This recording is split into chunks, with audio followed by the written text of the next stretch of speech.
plot is that of a thriller. A Pakistani soap opera woven from scandal, vendetta, corruption and murder.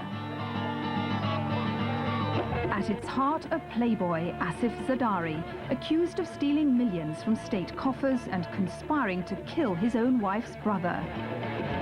You heard the oldest cliches in the world: give a dog a bad name and then hang him for anything you want to hang him for.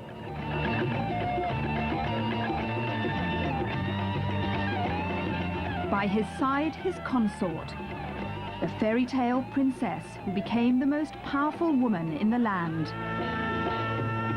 Benazir Bhutto, once Prime Minister of Pakistan, now disgraced and thrown out of office amidst accusations of nepotism, corruption and abuse of power. It reminds me of the time when people were burnt as witches at the stake.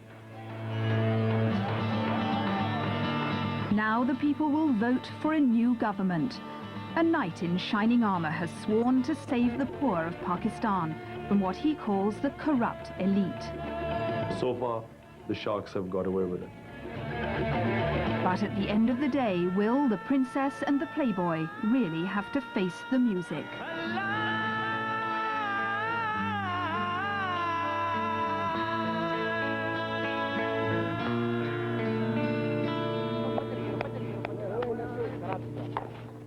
The cricketers of Lakhana compete for their annual trophy.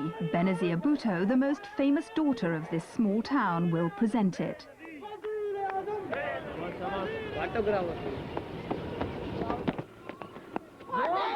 Miss Bhutto herself was bowled out just 3 months ago by one of her own team, the President of Pakistan. It is he who deposed her. She cried foul play. Now she is determined to win the coming elections and claim the biggest trophy of all, revenge on the man she anointed president.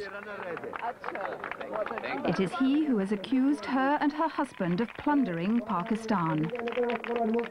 Only the people of a country say who is fit to rule and who is not fit to rule. And the people of Pakistan voted for me. They didn't vote for the president. Who is the president? I picked him up. I picked him up and I said to my people that I want him elected. He has no mandate. He has no credibility. He has no support.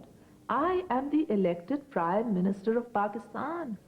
When the Prime Minister violates the Constitution of Pakistan again and again, when she and her government indulges in massive corruption, then under our Constitution, it is the obligation of the President to act. The chief target of the corruption investigation was seized just hours after the President acted to throw out Miss Bhutto's government last November. Asif Zardari, her husband, is brought to court for a hearing from his prison cell, where he's being held on a charge of conspiracy to murder and 2 corruption counts. The government says more are in the pipeline. Mr. Zardari defended himself in an exclusive interview with Assignment. They just have to attack somebody. They have to make a target and then they have to build around it. They can't build around her because she's known, she has an international perception, people know her, she's worked in politics for the last 15 years. They can't seem to make anybody believe that there's something wrong with her. So who do they have to make believe that there's something wrong with? Is the husband, because if you hit the husband, you're hitting it home.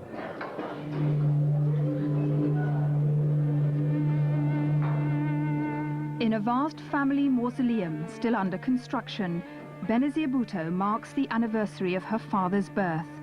She's determined to ensure the magic of the Bhutto name lives on.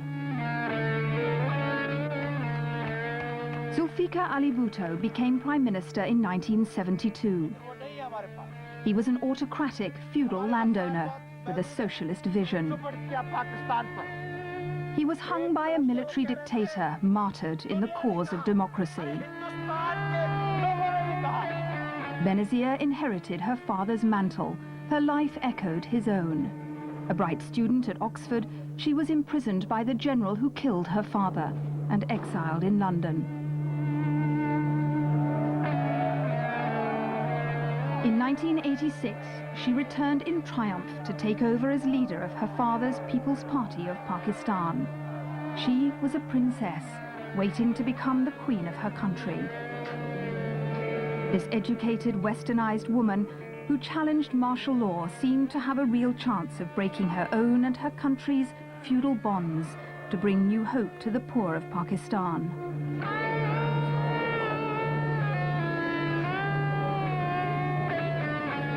Finally, in 1988, the princess was crowned the first woman prime minister of an Islamic state. But the dream soon disintegrated. Within 2 years, she'd been dismissed, her husband jailed, facing charges of murder and corruption. 9 years later, for the second time, Benazir is once more alone. Her government dismissed her husband in jail. Critics say he's her weak spot. The arranged marriage was a glittering occasion. The beautiful heir to a powerful dynasty was over 30, and a husband was a vital accessory. Mr. Zardari was handsome and charming, even if his pedigree hardly matched his wife's. But some in the family disapproved. The Bhuttos are big landowners, the aristocracy of the province of Sindh. Mumtaz Bhutto, head of the Bhutto clan and Benazir's political rival, has always dismissed Mr. Zardari as an unsuitable match. He has no social standing, no political standing. His father was a cinema owner. His father sold all his property and made a cinema in Karachi. And later on he sold that, and at the time when Benazir married Asif Zardari, his father was being tried for bank fraud cases. So they only had a dilapidated and crumbling house in Karachi, and it is a family which has no background whatsoever from any point of view. Despite the dismissal of her first government, in the 1993 elections, Ms. Bhutto fought back. Those first corruption and murder charges against Asif Zardari had failed, and he again became a member of parliament that year. Ms. Bhutto waited anxiously to see if the usual political horse trading which had taken place had secured her party enough seats to form a government.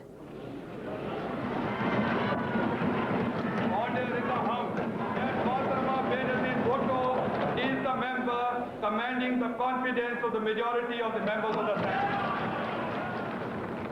Benazir Bhutto was back in power, taking over from her rival, Nawaz Sharif. Is a contest. I look forward to a good relationship with you. Nawaz Sharif had precipitated the election when he himself was dismissed for corruption. Benazir Bhutto installed Farooq Lagari, one of her old party faithfuls, as president. She believed she could count on his loyalty. But last November, her former ally summarily dismissed her, saying her misrule was threatening to bankrupt Pakistan. The president has submitted a hefty justification of his dismissal of Benazir Bhutto's government here at the Supreme Court of Pakistan.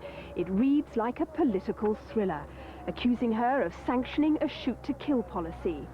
And it raises questions about the murder of her own brother.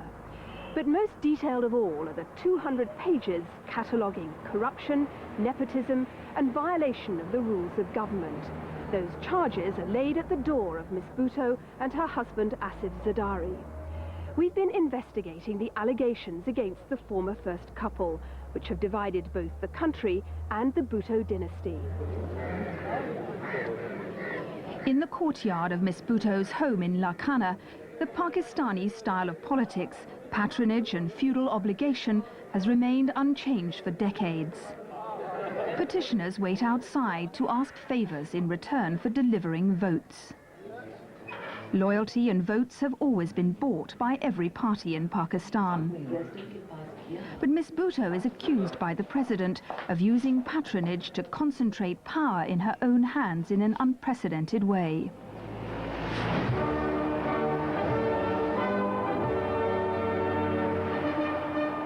The Parliament in Islamabad was not the place where real power lay. It lay here in the Prime Minister's Secretariat, where, according to her critics, Miss Bhutto controlled virtually all aspects of government, including the powerful finance ministry. An extensive computer system charts every detail of the patronage that oiled the wheels of the system. Many of the favours were granted, according to the records, on the direct orders of the Prime Minister herself. In the inner sanctum of the computer room, we saw acres of paper detailing jobs, free land and grants given to individuals. The President says Miss Bhutto used the power of the Finance Ministry to enrich and to impoverish to the first couple's advantage, ignoring the rules of government.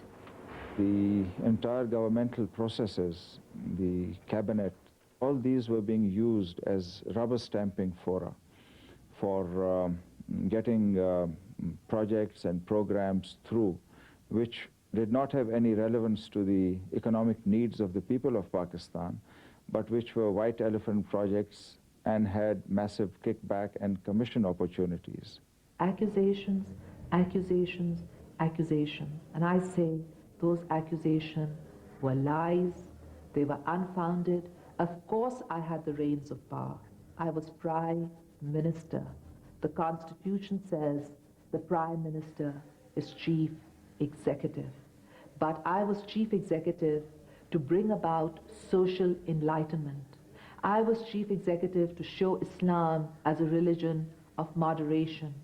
I was Chief Executive to promote the rights of women and minorities. And not to channel power through your office. I was not Chief Executive for business interests. Finding the evidence of wrongdoing in high places is proving a difficult process. A former friend of Miss Bhutto's, newspaper editor Najam Sethi, is the government advisor on corruption. In the Prime Minister's office, he's tracking down what evidence can still be found in the files. Well, in theory, every opinion or comment that any government official or functionary makes is supposed to be noted on the files. But what has happened is the last government came up with some innovations. These little slips of paper were introduced. These were stuck onto the files. Comments were actually made on these little slips of paper. When decisions were finally taken, these slips of paper were removed and put into the shredder. So the real evidence, all the reasons for taking certain decisions which could not have been upheld legally, in fact, were defenseless. All those little notations were made on these yellow slips of paper. The Prime Minister's residence in Islamabad is deserted these days, except for the staff. It was here that Miss Bhutto's critics say she allowed her husband to hold court. In these gilded salons, Mr. Zardari met industrialists from all over the world. The President says he was the de facto Prime Minister, wheeling and dealing to his own advantage. According to the President's charges, corruption and violation of the rules wasn't systematic, it became the system itself. And it all stemmed from these offices. But investigators are going to find it hard to make any charges stick. Asif Zardari rarely put his name to any piece of paper. He didn't need to. Many businessmen have told us it was an open secret that Zardari was the most powerful man in Pakistan. Any big deal needed his blessing and the participation of one of his cronies. Then red tape would be miraculously severed and contracts awarded in just days, not months. Shortly before Miss Bhutto's government was dismissed, she made her husband investment minister, a new position which some said was designed to regularize his meetings with businessmen and his increasingly controversial role in state affairs. Mr. Zardari had already damaged his wife's career once. He was again unpopular, but she wouldn't hear it. I thought of her as a friend, and I thought it my duty to go and tell her what the public thought. I said, Miss Bhutto, in the old days, they used to say that Asif Zardari was a crook. Now they're saying you're partners in crime. Please do something about this perception. And she flew off in a rage, and she raved and she ranted, and she said she didn't accept a word of criticism. What do you do? And did he turn out to be her partner in crime? That's what I think. And I think we have the evidence to prove that. The allegation, though, is that using your office as Prime Minister, everything passed through all the files, all the business. Your husband was very powerful in the setup at the Prime Minister's house, and this is in effect how the misrule took place. I think people should decide that, don't you? I think people of Pakistan should decide that. Do you deny that that was the case? Yes, I do. I do. I deny it. But in many of Pakistan's big state industries, witnesses say Mr. Zardari and his friends have been active. Pakistan Steel has lost billions, and the chairman is under arrest. He has told investigators about 8 deals involving the Prime Minister's husband and his associates. A tender offer was desired by Asif Zardari, he says. Another contract was awarded under the directions of Mr. Zardari. These men from the Pakistan Steel Dealers Association protested when the biggest contract of all was given for less than 1/3 of its real value to certain favourites. The dealers offered double the price, but their offer was rejected. $6 million was lost to the exchequer in this one deal. Pakistan Steel's chairman claimed he was paying out money to Mr. Zardari. Did the chairman of Pakistan Steel ever make it clear to you or your members that Mr. Asif Zardari was somehow behind this? He was always, to our member dealers and other dealers who are working with Pakistan Steel, he referred many times that I have to pay a amount of 100 million per month to Dulha Bhai. And Dulha Bhai is? Mr. Asif Zardari. Dulha Bhai is the Urdu word for bridegroom. That's Mr. Zardari? Yes. The rice market too, according to the president, was manipulated in an unprecedented way, and this time Miss Bhutto herself was involved. A friend of her husband's was in effect granted the right to buy half of the entire country's rice production at rock-bottom prices. We've obtained a document from the Prime Minister's Secretariat, which features Benazir Bhutto's own handwriting, ordering the State Rice Corporation to procure rice at very high prices to honour the deal. Her initials are on the paper.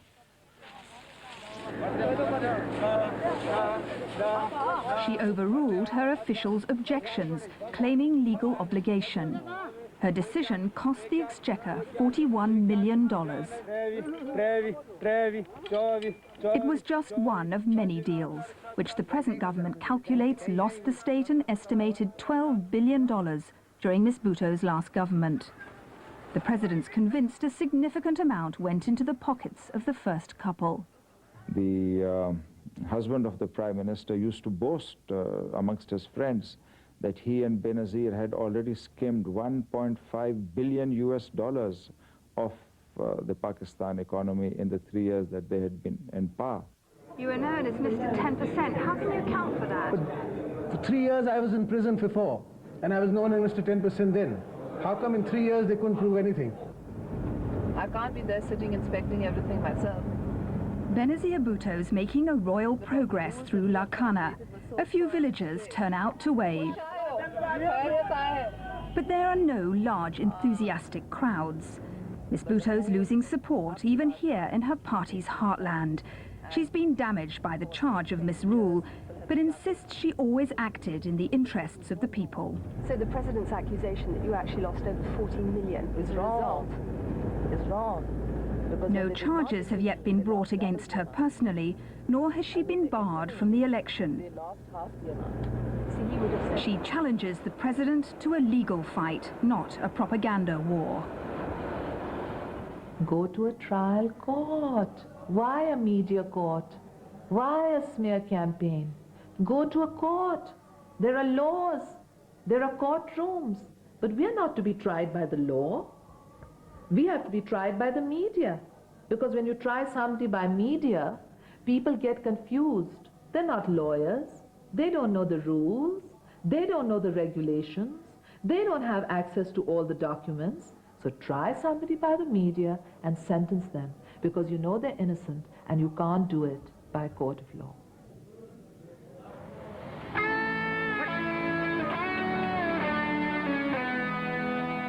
In Islamabad, the grandest of public buildings is nearing completion. It was to be the Prime Minister's new secretariat. Inside, the marble is richly embellished. The interior decoration contract was given to a cousin of Benazir Bhutto's, but now this palace may never be completed. It has become a white elephant. This is what they think of their own status. This is what they think of the money that is the taxpayers' money. This is how they want to squander it away. It's really a very tragic situation. This is a poor country. We can't afford these things. There is impoverishment, rising unemployment on the one hand, and on the other hand, these fantastic lifestyles of the rich and famous, or the bold and beautiful, if you want to say that. Behind the new secretariat, the building workers live in a shanty town. They have to cope with the reality of life in Pakistan during Benazir Bhutto's tenure, rising inflation and growing unemployment. In the tea shop, there's cynicism about their rulers. होते ही हैं तकरीबन, लेकिन ज़्यादातर अख्तियारात prime minister को होते हैं। उससे तो लोगों को उम्मीदें होती हैं, जब वो बरसर इक़्तिदार आता है, यही होता है कि वो अवाम की, कौम की तरक्की हो। ऐसा ना हो कि उसके बाद वो बजाय तरक्की के मुल्क को पीछे रिवॉल्ट कर दें। कि हम लोगों का जो दिल है अंदर से, वो बिल्कुल मुर्दा ज़मीर हो चुका है। इसलिए कि हम लोगों ने इतनी उम्र होगी हुकूमतें देखते हुए और गरीब आदमियों को पिसते हुए। According to the president, Pakistan's poor, as well as its industrial corporations, have been the victims of corrupt officials in Miss Bhutto's government. The Betrayal Mal was a charity for widows and orphans. 2 cheques from the fund's account for millions of rupees were made out personally to Miss Bhutto's close associate, the Interior Minister. The money should have been distributed to needy tribesmen. But the receipts, according to police experts, reveal that thumbprint signatures, supposedly made by thousands of illiterate recipients, were in fact all made by a few individuals. The allegation is that they were forged and the funds misappropriated. With the Widows and Orphans Fund, the allegation there is that cheques were made out to individuals in the Prime Minister's office, ministries, and that the receipts were forged. And this was a charity in your personal gift over which you had control. For goodness sakes. For goodness sakes, I mean, I really don't know. People really have vivid imaginations. I didn't run the Betrayal Mal. The Betrayal Mal was run under a particular board and system and rules. And whoever ran them, please go to them and ask them.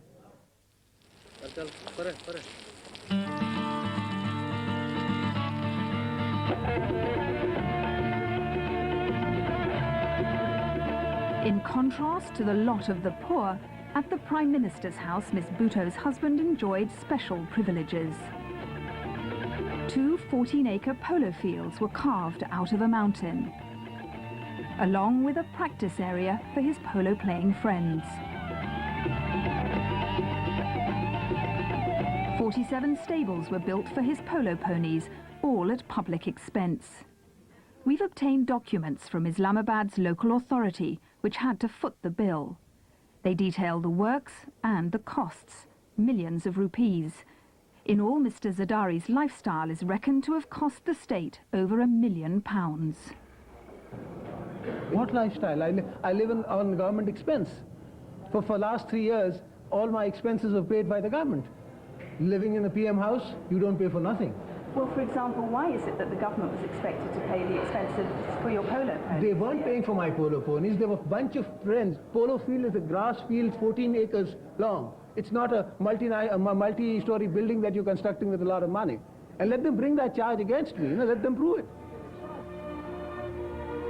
The final straw for the Pakistani public was the claim by a British newspaper that the first couple had bought a mansion in England. They hotly denied it. The Rockwood estate in Surrey cost £2.5 million.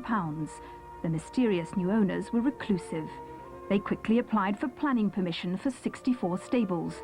Security was tight, and the local talk was that the house was for the Bhuttos. I have never in my life been to Rockwood. I have never seen Rockwood. I have never seen an estate agent that has anything to do with Rockwood. I don't know what this Rockwood thing is. We've obtained pictures of Rockwood's opulent Pakistani decor, supervised by the wife of one of Mr. Zardari's closest friends. And there were even reports that Asif himself had been seen at the property. It is generally believed that you are the owner, or if not the owner, certainly the person who would have occupied that property. I've never even seen Surrey, leave alone occupy it. And if I have, then let them prove it. It's not impossible to prove. Let them prove it. But despite Mr. Zardari's claim that Rockwood isn't his, the President points to a trail of documents leading from his home in Karachi to Surrey. A Pakistan Airways shipping bill shows that items of furniture and carpets were sent from Bilawal House, the first couple's home in Karachi, to London in April last year. That month, the Foreign Ministry in Islamabad, under the instructions of the PM House, directed the High Commissioner in London to take charge of the shipment. A copy of the memo was sent to Mr. Zardari's secretary. The High Commissioner then authorised the main building contractor for Rockwood, a Mr. Paul Keating, to collect the goods. They were duly released to Mr. Keating on May the 2nd. But the shipping documents for articles which went into the house came from your house in Karachi. There are no shipping documents. There's nothing that went into the house. There are shipping documents of furniture and so-called carpets moving from Pakistan to England. Yes, but from your house in Pakistan. Yeah, my house in Pakistan. Your house in England. No, there is no house in England. Whatever the truth about Rockwood, the affair caused a storm in Pakistan, raising wider questions about the couple's lifestyle at home and abroad. How could Miss Bhutto afford it on a declared income of just £15,000? My income and expenditure match. I come from a well-off family. You ask my friends at Oxford. I drove an MGB sports car when I was at Oxford. You ask my friends at Oxford. I went to all the expensive restaurants when I was at Oxford. But I chose to give up a life of luxury and privilege for a life of hardship. I chose a life of trial and tribulation in Pakistan's political minefield because I had a dream to change society, and for that I gave up everything. She is a wealthy woman, but the lifestyle that she is preparing to lead is, I think, far beyond the wealth that the family has bestowed on her. When you say the lifestyle she's preparing to lead, what do you mean? Well, I'm talking about palaces in Surrey, for instance, and polo fields and polo ponies and heaven knows what. हर तरफ एक ही तस्वीर है, तुम कहो क्या मेरी बस यही तकदीर है. One of Pakistan's biggest stars pleads for ehtisab, accountability, demanding that corrupt politicians be made accountable for looting the country. Salman Ahmed has produced a video contrasting the lives of fat cat politicians and businessmen with that of ordinary people. The stories about the Surrey mansion prompted the song. We looked at this story about the Surrey Palace, you know, of what, 800 rooms or whatever it was, you know, 2.5 million pounds. And if you go into Pakistan and you look at how the common man is living, you know, it's just, you know, you get very angry that the common man doesn't have clean drinking water. His kids can't go to school. You know, they're suffering, basically. And here we have our rulers who are building these mansions outside of the country, you know. The video attacks the lifestyle of Mr. Zardari, whose horses live better than the people. The ehtisab concerts have drawn thousands with their demand for full accountability, trials and punishment. Otherwise, Pakistan will continue to suffer under autocratic and corrupt leaders. We're all fed up. My generation has lost faith in the politicians, you know. we've seen ruler after ruler, whether it's a politician or a military dictator, come and just lie blatantly on national television. And we're sick of it, and we want change. On the streets of Pakistan, anger has given way to a weary sense of resignation. The president promised that the ousting of Benazir Bhutto's government would usher in a new era of accountability. Trials would expose and punish the corrupt. But the political will to really cleanse the system seems to be fast disappearing. And Pakistanis fear that their country will just go back to the old political system of revolving doors, one corrupt leader following another, making a mockery out of real democracy. One man is emerging on the political scene to challenge the old ways. Pakistani cricketing hero, now would-be Prime Minister Imran Khan, with his new Justice Party. Once the man about town, Imran now espouses Islamic values. His message is uncompromising. Both the main political parties are corrupt beyond reforming. He offers a radical solution. We propose that there should be capital punishment for corruption. But we would like, if we ever get into power, the parliament to decide what should be the figure, that beyond which people who indulge in corruption, who basically loot money in this country, and who are in powerful positions, they should be sentenced to death, but what amount should be decided by Parliament. And I feel that is the only hope that we are going to protect our common man in this country. But Imran's embryonic party is struggling. He's been dogged by personal scandal and is unlikely to make any significant political impact. His anti-corruption crusade has struck a chord, but in the corridors of power, the initial zeal for a clean-up is waning. Prominent politicians accused of corruption haven't been debarred from elections, and the Accountability Commission has yet to bring a successful prosecution. 4 governments have been removed because of corruption. No one has been caught. People go into jail and they come out clean. Again, we see, as you quite rightly said, that the president said there would be accountability, and then he backtracked. And then he said the people should do accountability through elections. Now, if the same people come back, there isn't going to be any accountability. The people have high expectations.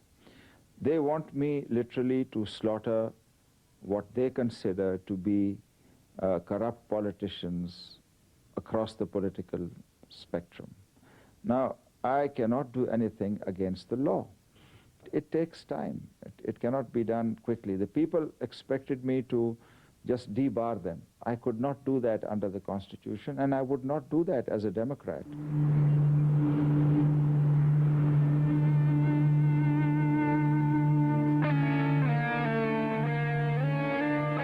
In the troubled city of Karachi, the president contends that democracy was most threatened by Ms. Bhutto's government.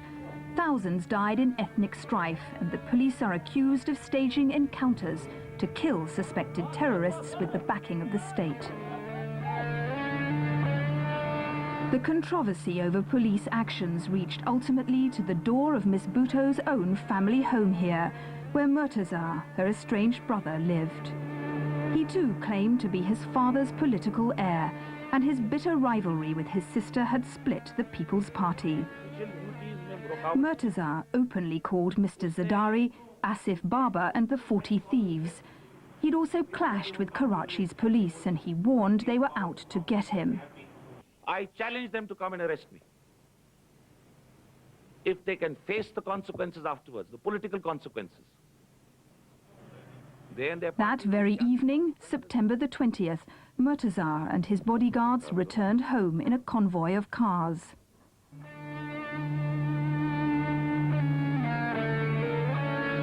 In the dark, a large contingent of police were waiting near his home to arrest them. The cars stopped, a shot rang out, then a barrage of fire. Bodies littered the streets. Murtaza was critically wounded. The police claimed the bodyguards had shot first, but 2 eyewitnesses said the officers opened fire. We heard the shooting. It was very close by, but never occurred to us that it could be against Murtaza. I always thought that she would always make sure that nothing would happen to him physically. Benazir Bhutto arrived at the hospital 5 hours after her brother had bled to death from his wounds. The Prime Minister was clearly shocked and grief-stricken. Although Murtaza had been gunned down by identifiable policemen, no arrests were made until his sister's government was deposed more than a month after the killing. Murtaza's widow was widely believed to suspect Asif Zardari. The blood of my husband will be the sacrifice we have made for Pakistan. A grieving Benazir was excluded from the family funeral, and later her husband was charged with conspiracy. The couple say it is the president who's behind the murder. He wanted to destroy them. The fact that I'm put into that case is done to malign our government. The fact that he was murdered was a conspiracy. Who's lost the most in Mir Murtaza's murder? We. He says the charges are trumped up and they're just an attempt to get at Miss Bhutto through him. Well, every criminal will put up an excuse like that. Asif Zardari used to take an active interest in posting police officials and others, and each one of the persons who was in charge were all posted on the express orders of Asif Zardari through the Chief Minister of Sindh. So there is a nexus, there is a connection, and they hated each other. Everyone knows about that. The dynastic feud has turned uglier as the dead man's family have blamed Benazir and her husband. Ginwar Bhutto has deepened the rift with her sister-in-law, claiming that Benazir threatened her to try and stop her from publicly accusing Asif Zardari. I do hold Benazir before Asif responsible for what happened to her brother. Why? Because she indulged in that feud with him. It's obvious.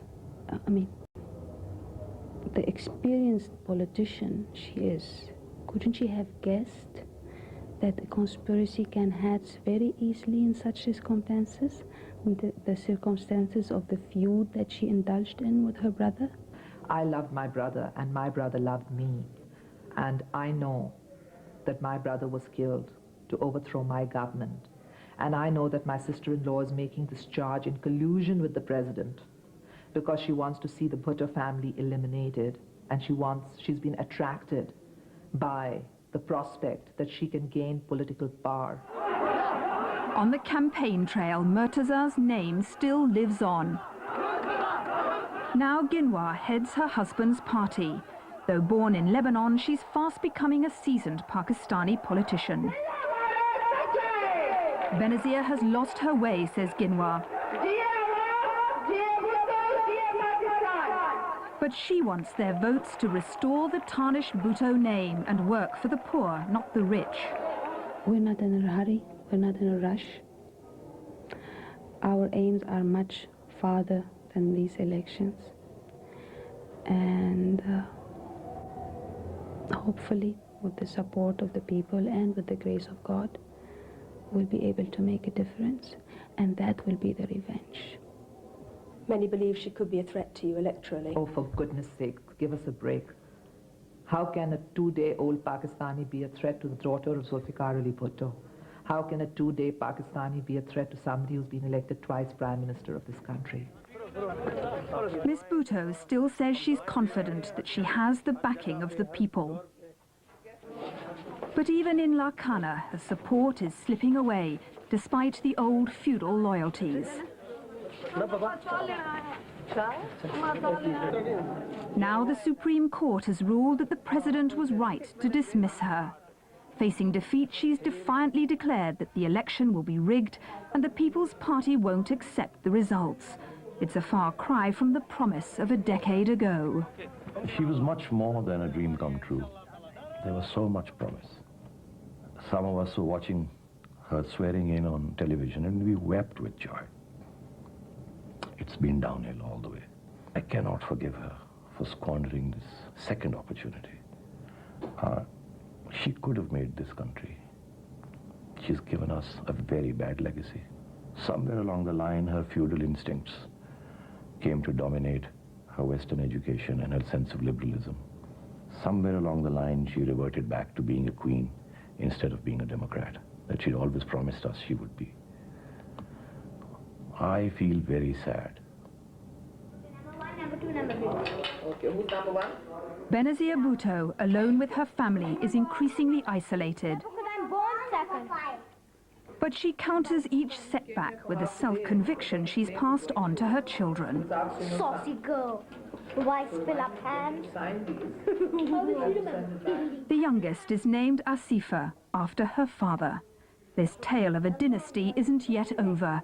A new generation is waiting, and their mother hasn't yet given up the fight. The day they dismissed my government, I said, no way. This is undemocratic, this is unjust, this is a mockery with the verdict of the people, and I am going to fight for the people's democratic rights.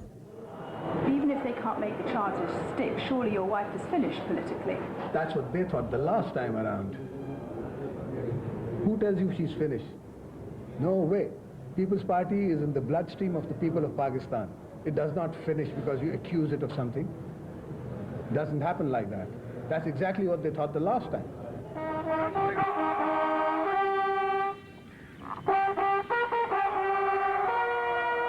The president's bodyguard prepares for ceremonials to mark Pakistan's 50th anniversary this year. But there's little to celebrate in a country where a stunted democracy has enriched a few and impoverished many. The president says this election will mark a new beginning. The people are more cynical, for no one in Pakistan believes they've seen the last of the princess and the playboy.